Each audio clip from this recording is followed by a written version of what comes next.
This is our first lecture for ninth social science CBSE. NCERT का एक नया आया हुआ है सिलेबस। उस नए के हिसाब से सारी एनसीईआरटी चेंज हो गई है। अब इस न्यू सिलेबस में एनसीईआरटी में जो पहले क्या होता था कि इसमें history, geography, political science, economics, इन सब के चारों अलग-अलग बुक हुआ करती थी। अब एक सिंगल बुक आएगी और इसे उसी बुक में सारी चीज़ें पढ़नी होगी। इससे पहला चैप्टर यहाँ पर है, ये this is understanding of social science, understanding social science. ये हमारा एक पूरा यहाँ पर टॉपिक है। अब इस टॉपिक के अंदर, इस चैप्टर के अंदर में हमें कौन-कौन से टॉपिक्स पढ़ने हैं। तो पहला यहाँ पर है मीनिंग ऑफ सोशल साइंस है क्या, वो पढ़ना है। और दूसरा यहाँ पर इस सोशल साइंस का स्कोप क्या है। अब यहाँ पर सोशल साइंस की अगर बात चल रही है तो इसमें वो ज्योग्राफी, हिस्ट्री, पॉलिटिकल साइंस और इकोनॉमिक्स सारे होंगे। पहला चैप्टर ये जो कॉमन है ये सभी के लिए कि सोशल साइंस, एक पर्टिकुलर सोशल साइंस हमें जो पढ़ना है उसका रिलेवेंस क्या है और उसके स्कोप्स क्या है। फिर यहाँ पर आ गया रिलेवेंस एवरीडे लाइफ में। Then understanding social science from Indian perspective. तो हमें वर्ल्ड का नहीं देखना है, हमारे इंडिया के हिसाब से सोशल साइंस का क्या यहाँ पर मेजर फैक्टर्स हैं वो चीज़ पढ़नी है। उसके बाद में major discipline of social science, मतलब सोशल साइंस के मेजर डिसिप्लिन में ही geography, history, political science and economics आएंगे। और फिर इन्हीं में मतलब geography, history, political science, economics में क्या इंटर रिलेशनशिप है वो पढ़ना है। उसके बाद में फिर यहाँ पर values promoted through study of social science. Social science की स्टडीज से फिर हमें जो वैल्यूज हैं इनसे क्या सीखने को मिलता है, उन सब चीज़ों को प्रमोट करना है। So these are comes under this. अब देखो यहाँ पे जो इंट्रोडक्शन यहाँ पे स्टार्ट है कि जो ह्यूमन बीइंग है, ह्यूमन बीइंग एक सोसाइटी में रहता है, ये हमें सबको पता है। और कंटिन्यूअसली हम अपने आसपास की जितनी भी चीज़ें हैं उससे इंटरेक्ट करते हैं। अब जब इंटरेक्ट करते हैं तो इन्फ्लुएंस भी होते हैं। इन्फ्लुएंस कहाँ से होते हैं? फैमिली से होते हैं, कम्युनिटी से होते हैं, इकोनॉमिक एक्टिविटी जो हो रही है उससे इन्फ्लुएंस होते हैं। जैसे सिंपल सी बात है कि अगर किसी के पास आईफोन है तो हम देख कर ही सोचते हैं कि हमारे पास में भी आईफोन होना चाहिए। एंड बेसिक चीज़ें जैसे बच्चों में होता है कि कोई चॉकलेट खा रहा है तो हमें भी चॉकलेट चाहिए, पेरेंट्स से जिद करते हैं, वो उससे इन्फ्लुएंस हो रहे हैं। पॉलिटिकल इंस्टीट्यूशंस, जितनी भी पॉलिटिकल पार्टीज हैं उनसे लोग इन्फ्लुएंस होते हैं। जैसे वोट मोबिलाइज करने के लिए जो पॉलिटिकल पार्टीज होती हैं वो एक दूसरे के ऊपर आरोप प्रत्यारोप करते रहते हैं या अपनी बातें रखते हैं, लोगों को इन्फ्लुएंस करते हैं उससे।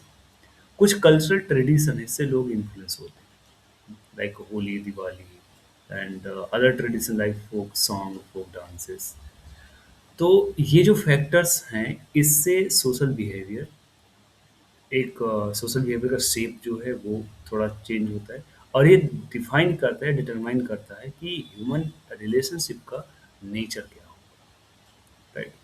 और इसी को समझने के लिए सोसाइटी फंक्शन कैसे करती है, लोग एक दूसरे से इंटरेक्ट कैसे करते हैं और लोग अपने ये जो नेचुरल इन्वायरमेंट है उससे कैसे इंटरेक्ट करते हैं, इसके लिए सोशल साइंस की स्टडी काफ़ी ज़रूरी हो जाती है।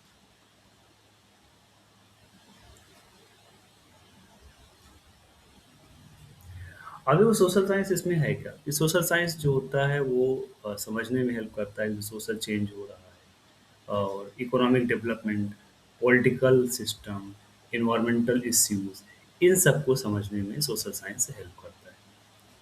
और ये जो लर्नर्स हैं इनको ये इनेबल करता है कि जो सोशल प्रॉब्लम्स हैं उनको एग्जामिन करना और उनको सिस्टमैटिक मैनर से उस चीज़ को समझना और फिर उसमें कैसे हम चेंज ला सकते हैं सोसाइटी में, जो सभी के लिए बेनिफिशियल हो, वो सब चीज़ समझने में हेल्प करता है। सोशल साइंस की स्टडी से जो स्टूडेंट हैं, वो अपनी रियल लाइफ सिचुएशन को भी सीख सकते हैं। और इसमें सेकेंडरी स्टेज में अगर आओ तो सोशल साइंस जो होता है ये काफ़ी बड़ा रोल प्ले करता है पूरी सोसाइटी को, इवन पूरे वर्ल्ड को अवेयर करने के लिए। सोशल साइंस जो है ये क्रिटिकल थिंकिंग को डेवलप करता है, इसमें हेल्प करेगा, एनालिटिकल एबिलिटी और रिस्पॉन्सिबल सिटीजन। अगर हम सोशल साइंस को सही से समझेंगे तो हम दूसरों के राइट्स को समझेंगे, दूसरे की वैल्यूज़ को समझेंगे और एक रिस्पॉन्सिबल सिटीजन्स बनेंगे। और रिस्पॉन्सिबल सिटीजन्स के थ्रू आएगा क्या हमारे यहाँ, अंदर से, हमारे अंदर से आएगा that is civic sense.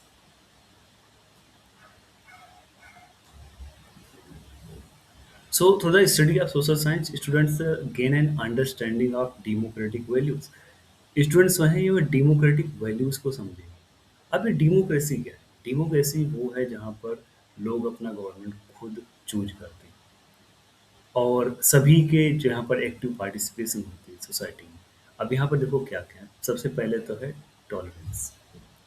Democracy में टॉलरेंस है, हम एक दूसरे को सहते हैं, एक दूसरे की वैल्यूज को समझेंगे। देन इक्विटी, हमारा शेयर है हर चीज़ में, और अगर शेयर है तो हमें उसको हर चीज़ को बचा के रखना है और हर चीज़ को जुडिशली यूज करना है। देन फ्रीडम, हम फ्रीडम को समझते हैं। देन एक दूसरे का रिस्पेक्ट करते हैं और जस्टिस, न्याय मिलता है। ये सब कहाँ पर है? ये डेमोक्रेसी के वैल्यूज। अब आता है मीनिंग ऑफ सोशल साइंस। ये सोशल साइंस है क्या? हमें इसको समझना है और इन्हीं के बेस पर कुछ क्वेश्चंस होंगे, उन क्वेश्चंस को हम लोग डिस्कस करेंगे। जैसे सोशल साइंस क्या है? Social science is the study. आप देखो यहाँ पे ऐसे डेफिनेशन आएगा, यहाँ से लिखना है कि व्हाट इज सोशल साइंस। यहाँ से लिखना है पूरा कि social science is the study of human society and social relationship.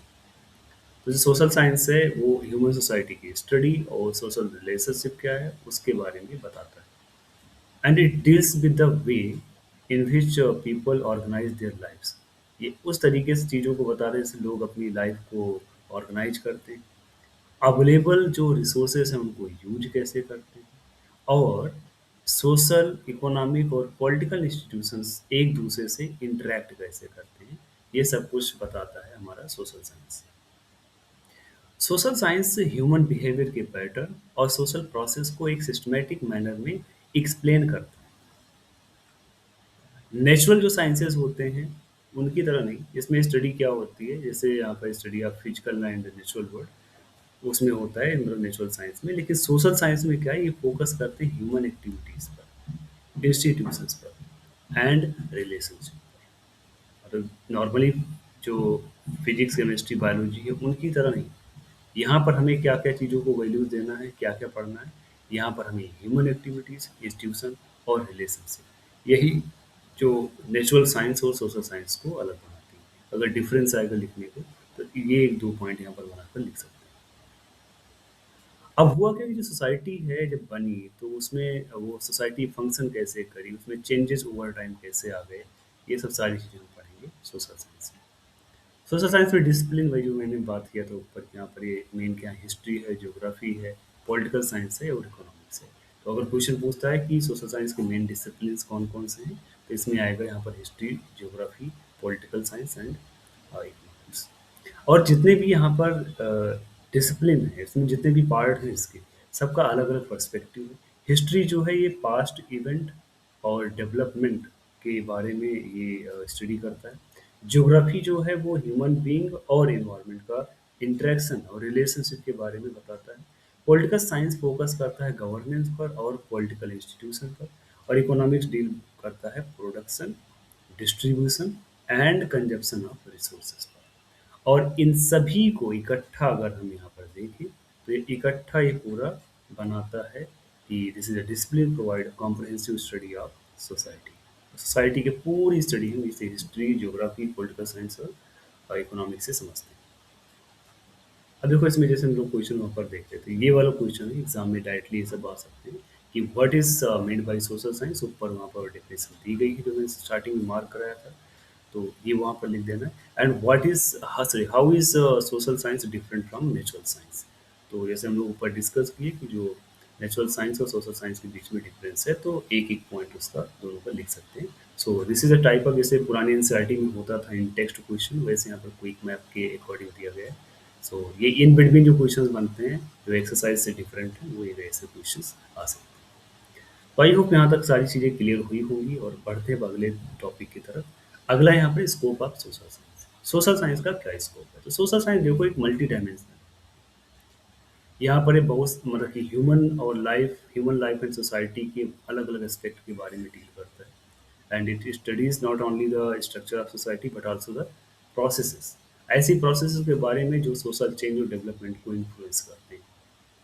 Social science जो है ये हेल्प करता है कि कैसे कोई इंडिविजुअल या ग्रुप्स इंटरेक्ट करते हैं इसी अलग अलग मतलब कि सोशल, इकोनॉमिक और पॉलिटिकल फ्रेमवर्क के साथ।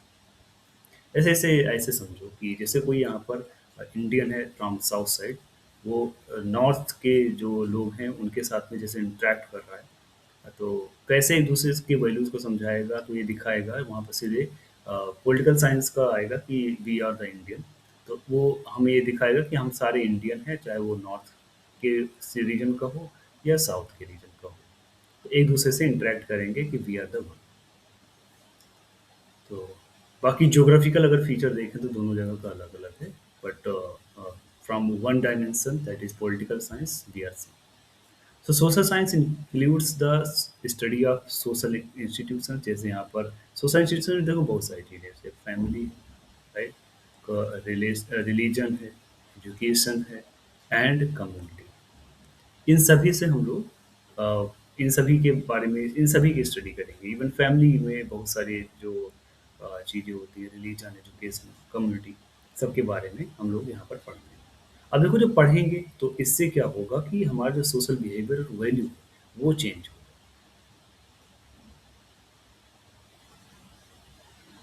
And it also examines the economic and activity, जैसे यहाँ पर एग्रीकल्चर हो गया, एग्रीकल्चर के बारे में स्टडी करोगे, इंडस्ट्रीज के बारे में स्टडी करोगे, ट्रेडिशन के बारे में स्टडी करोगे, और सर्विसेज जो कि ह्यूमन नीड को पूरा करते हैं और डेवलपमेंट को प्रमोट करते हैं, ये सब हम पढ़ेंगे। और देखो ऊपर क्वेश्चन एक तो दिया गया है कि कोई भी 4 एरिया बताना है जहाँ पर कि स्कोप है सोशल साइंस का, तो बहुत सारा बता सकते हो। हाँ, जैसे यहाँ पर एक एग्रीकल्चर हो गया, दूसरा इंडस्ट्री हो गया, फिर ट्रेड हो गया एंड सर्विसेज हो गया। जो पढ़ रहे हो उसी से रिलेटेड जो नई एनसीईआरटी आई है इसमें और अच्छे से दिया गया है कि इसमें क्वेश्चंस के जो नंबर्स हैं और जो पढ़ने का तरीका है वो थोड़ा सा ब्रॉड कर दिया गया है। अब ब्रॉड करने का सीधा मतलब यही है कि we have to change our mindset, हमें समय के साथ में और थोड़ा डेवलप होना है। इसमें देखो डायग्राम्स भी अच्छे खासे बने हुए हैं, जो नए एनसीईआरटी है इसमें ह्यूमन सोशल सिस्टम के बारे में। तो स्कोप इसका यहाँ पर और भी है कि scope of social science further include the study of political system, laws and governance. तो पॉलिटिकल सिस्टम, लॉज और गवर्नेंस, इनके बारे में भी बताता है। And it helps us understand how power is organised. ये हमें बताता है कि जो पावर है वो कैसे ऑर्गेनाइज होता है एंड डिसीजंस कैसे बनाए जाते हैं and how governments function at different level, अलग अलग लेवल पर गवर्नमेंट कैसे काम करती है। ये सब चीज़ें हम इसमें पढ़ते हैं। इसके साथ में social science interaction between human beings and natural environment, इनके बारे में स्टडी करते हैं। Let me change the colour.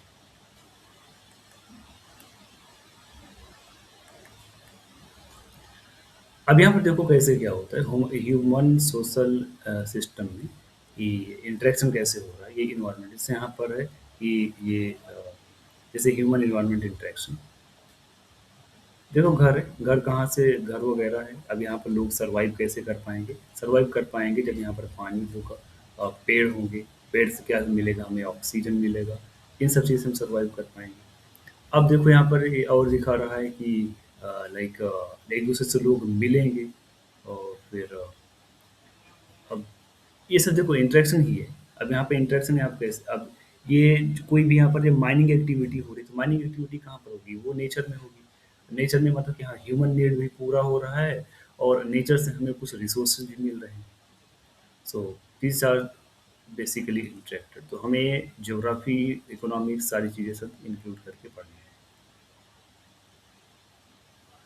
और इसमें से भी ये भी बताता है कि जो फिजिकल फीचर है इसको एक्सप्लेन करता है, क्लाइमेट चेंज को, नेचुरल रिसोर्सेज को और ह्यूमन एक्टिविटीज सेटलमेंट पैटर्न को भी इन्फ्लुएंस करता है social science. Social science also help in understanding important social issue, जैसे यहाँ पर इनइक्वलिटी हो गया, पॉवर्टी हो गया, अनएम्प्लॉयमेंट हो गया, इन्वायरमेंटल डिग्रेडेशन है एंड सस्टेनेबल डेवलपमेंट है। इन सब चीज़ों को समझने में हेल्प करता है। And by studying these issues, अगर हम इन इश्यू को पढ़ लें कि इनइक्वलिटी कैसे आती है, पॉवर्टी कैसे आती है, अनएम्प्लॉयमेंट के क्या रीजन्स हैं, इन्वायरमेंटल डिग्रेडेशन क्यों हो रहा है, सस्टेनेबल डेवलपमेंट की हमें नीड क्यों है। इससे जो स्टूडेंट होते हैं ये अवेयर होते हैं और जो चैलेंजेस सोसाइटी फेस कर रही है इसको जानते हैं।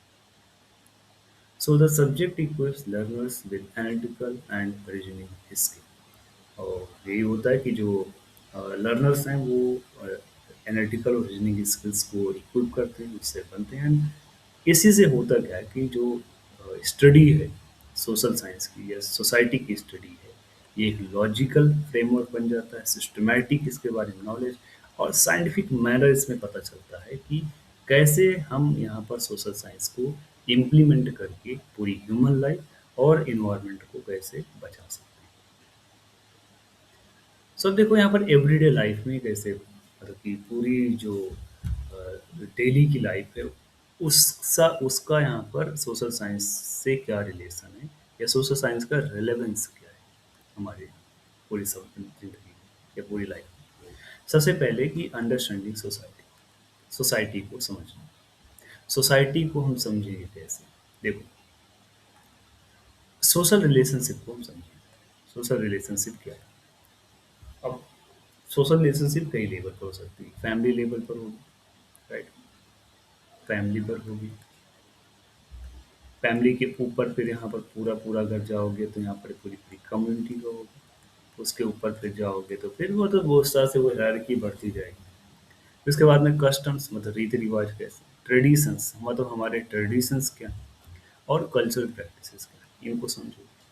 अब अगर इसको समझ लिया तो ये एक्सप्लेन करता है कि सोसाइटी ऑर्गेनाइज कैसे हुई, सोशल चेंज ओवर टाइम कैसे हुई। मतलब जरूरी तो नहीं कि जो कस्टम पहले था वो अभी भी है। अब यहाँ पे सिंपल जैसे यहाँ पर कॉन्सेप्ट देख लो कि क्या जो ऋग्वेदिक एरा में जो वर्शिप का कॉन्सेप्ट था, क्या अभी भी वही चल रहा है? नहीं, बहुत सारी चीज़ें चेंज हुई, बहुत सी चीज़ें ग्लोरीफाई हुई, राइट? तो ये सब चीज़ें के बारे में समझने में हेल्प करता है। And by studying social science student जो है वो लर्न करते हैं कि अलग अलग जो मतलब कि लोग हैं, डाइवर्सिटी डाइवर्सिटी को रिस्पेक्ट करना सीखेंगे and appreciate different cultures, languages and ways of life. And this understanding promote social harmony. इससे होगा क्या कि सोशल हार्मोनी प्रमोट होगा और म्यूचुअल रिस्पेक्ट बढ़ेगा। And this is the best way to survive the human being on earth. Otherwise, अगर ऐसे ही लड़ते करते रहे तो कुछ दिन बाद सब खत्म। ओके, सो दूसरा यहाँ पर एवरीडे लाइफ में यहाँ पर क्या आएगा कि अंडरस्टैंडिंग द इन्वायरमेंट को हम समझेंगे। ज्योग्राफी में क्या है, सोशल साइंस एक्सप्लेन करती है कि ह्यूमन बीइंग और नेचुरल इन्वायरमेंट के बीच में रिलेशन कैसा है। So it helps students understanding कि कैसे यहाँ पर जो नेचुरल रिसोर्सेज लाइक लैंड और वाटर, फॉरेस्ट, मिनरल्स, ये सब हमारे लिए इम्पोर्टेंट कैसे हैं। सोशल साइंस क्रिएट करता है अवेयरनेस कि जो क्लाइमेट चेंज हो रहा है, डिफॉरेस्टेशन मतलब जो पेड़ कट रहे हैं, जो पोल्यूशन का कंडीशन है, एंड इन सब चीज़ों के बारे में एक तरीके से अवेयर करता है और हाईलाइट करता है कि हमें इनके कंजर्वेशन की और सस्टेनेबल यूज की क्यों जरूरत है। सो अंडरस्टैंडिंग इन्वायरमेंट में इतनी सारी चीज़ें। फिर अंडरस्टैंडिंग द इकोनॉमी। अब इकोनॉमी जो है ये हेल्प करती है समझने में कि जो गुड्स एंड सर्विसेज हैं ये कैसे प्रोड्यूस होते हैं, राइट? गुड्स एंड सर्विसेज कैसे प्रोड्यूस होते हैं, फिर डिस्ट्रीब्यूट कैसे होते हैं एंड कंज्यूम कैसे होते हैं कि ह्यूमन की नीड की according. And it explains important economic issue जैसे employment, income, poverty and development.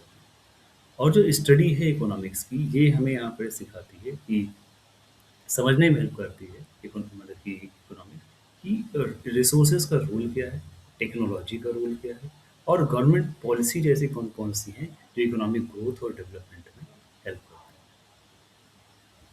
अब देखो ये सब चीज़ सिस्टमेटिक है। अब इनको जैसे मैं बोल रहा हूँ तो इसको पहले सही से सुनना है, सुनने के बाद में फिर इन चीज़ों को फिर से एक दो बार पढ़ना है और जिन चीज़ों पर मैं मार्क कर रहा हूँ उनको अगर समझोगे, दोबारा रिवाइज करोगे तो चीज़ें ज़्यादा समझ में अभी मैं बस इसको एक तरीके से मैं एक्सप्लेन कर रहा हूँ कि इसमें है क्या और जो पढ़ रहे हो नई एनसीईआरटी में यहाँ पर किस तरह सिस्टमेटिकली सब दिया गया है, राइट? ओके, फिर नेक्स्ट जो यहाँ पर रेलेवेंस है दैट इज अंडरस्टैंडिंग गवर्नेंस। मतलब गवर्नेंस मतलब कि the ways the government work, that is governance. तो पॉलिटिकल साइंस जो है ये हमें समझने में कि डेमोक्रेसी क्या है वो समझाती है, कॉन्स्टिट्यूशन के बारे में बताती है और गवर्नमेंट इंस्टीट्यूशन काम कैसे करते हैं वो सब बताती है। And it explains the role of legislature, executive and judiciary, और उसके साथ साथ में जो राइट्स हैं और ड्यूटीज हैं सिटीजन्स के, उनको ये बताता है। सो स्टडी जो है पॉलिटिकल साइंस की, ये स्टूडेंट को हेल्प करती है कि ये अवेयर होते हैं कि उनकी एज ए सिटीजन क्या रिस्पॉन्सिबिलिटी है, और वो फिर उनको भी डेमोक्रेटिक प्रोसेसेस में पार्टिसिपेट करने के लिए इनकरेज करते हैं। अब देखो इसके रिलेटेड कुछ क्वेश्चन देख लेते हैं, क्योंकि जो भी टॉपिक पढ़ रहे हो तो हम उसको कितना समझे हैं उस हिसाब से क्वेश्चन फ्रेम किए गए हैं। इससे पहले कि how does social science help us understand our environment. Social science हमें इन्वायरमेंट को समझने में कैसे हेल्प करती है, and study of political science हमारे सिटीजन्स के लिए कैसे इंपॉर्टेंट, तो अभी लास्ट में जैसे हम लोग डिस्कस की, तो उसी से वहाँ से देख के एक बार इसको क्वेश्चन को ट्राई करते हैं। अब आता है कि understanding social science from an Indian perspective. अब इंडियन पर्सपेक्टिव से हम कैसे इसको समझ सकते हैं। सो और ये जो इतना पोर्शन है इसको हम दूसरे वीडियो में कवर करेंगे, बिकॉज इतना भी एक पोर्शन में रखते हैं, इतना पहले समझते हैं, इनके क्वेश्चन करेंगे, and then we will discuss from understanding social science from an Indian perspective. Okay, thank you.